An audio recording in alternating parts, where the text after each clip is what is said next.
Остатоците од јајца се уште се гледаат на фасадата од зградата од општина Тетово, откако вчера група од 200 до 300 лица, претежно малолетници, со јајца и помали камења фрлале кон зградата. Тие дошле тука по завршувањето на протестниот собир на градскиот плоштад во Тетово, организиран од Сдруженијето на граѓани Еко Герила под мотото за почист воздух.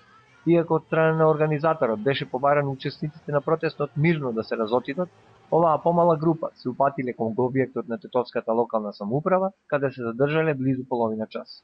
Според полициските информации, при овој собир во 2 наврати на асфалтната површина пред општинскиот објект биле фрлени и запалени молотови коктели, од што немало повредени лица, ниту пак била предизвикана материјална штета, пошто сите се разотишли.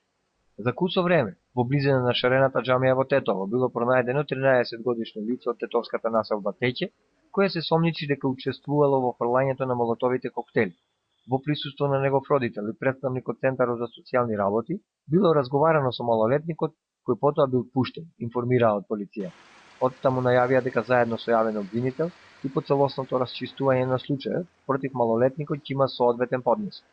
Со поднесок ќе се соочи и 33-годишен жител на Тетово, кој е осомничен од полицијата дека во четврток, протестирајќи пред општинскиот објект, спречувал полициски службеник во вршење на службено дејство, односно се обидел да му одземе камерата и при тоа му ја отштети, а истовремено го навредувал и му се заканувал.